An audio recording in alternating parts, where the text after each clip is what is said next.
Hello, Sarah Pink. Nice to meet you. Today we make an interview about the Kalman.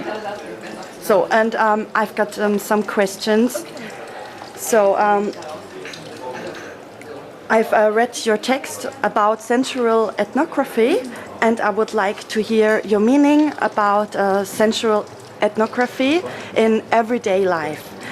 What role does it take, digitalizing of everyday life? Approach to doing research, doing ethnography. It's about attending to our sensory perceptions and sensory experience of the world as we do research, and also about understanding research participants' sensory experience and sensory perception, and also the way spoke about today is a project where we're doing what we call tactile digital ethnography.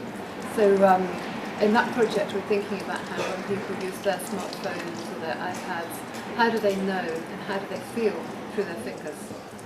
And feel, yes, touch in one sense, they're touching and they feel things through their fingers because they're touching them, but the idea is actually to think beyond that. So what is it they know, what is it they anticipate as they touch their smartphones? Feel the anticipation of the sociality, the social relationships that they're going to be participating in once they open their app.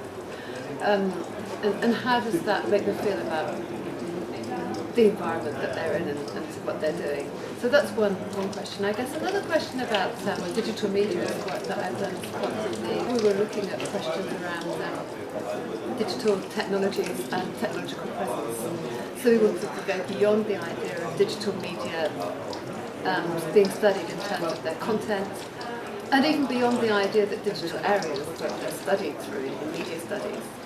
Instead we wanted to think about technological presence. So we were thinking about the idea of digital technologies of not being on, not being off. They might be in standby mode. They might be in a mode where they have the potentiality to be activated. They might be activated on a timer, they might be switched off on a timer, but when they're off they would still be on standby.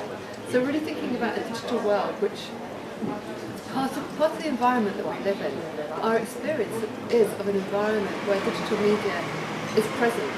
It's not off, it's not on, but it's part of our sensory and material world that we live in. And what does it mean for the space, the body-space relationship, when we also got the media and the new space?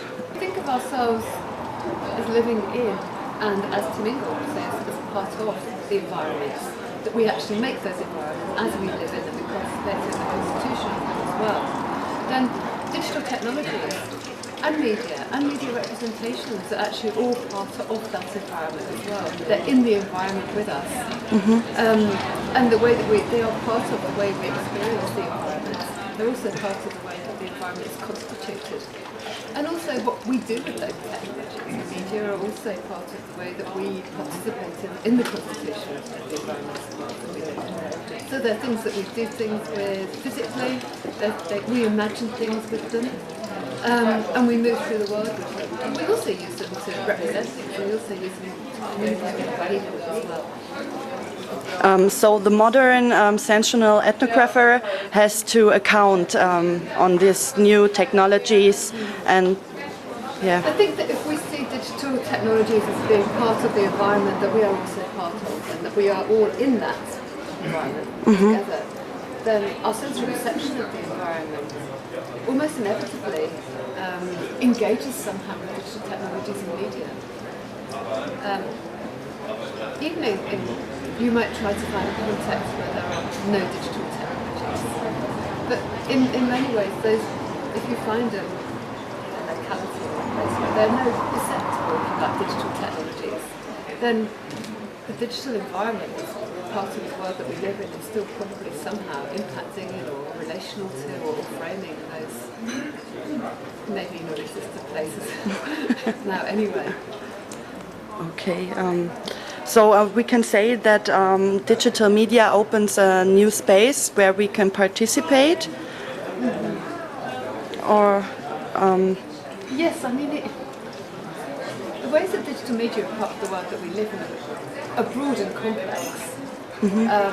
So one way to think about what I was saying before about digital technology is actually being part of the material, perceptual kind of presence in our environment. The other aspect of it is how do we actually, and that generates a particular feeling about the environment, about what's there and what might happen. But you know, the other aspects of it are also what I was also talking about earlier, which is that how we engage sensorially with our smartphones, how we know through our hands, we know through our bodies how to use technologies, but we also know and anticipate the feelings that, and the emotional feelings that we might generate through those uses as well when we use them. So our way of knowing the world is partly, at least, through digital technologies now. And that's the way of knowing and experiencing our social worlds, our material worlds, and other aspects of our lives. Okay, thank you very much for the interview.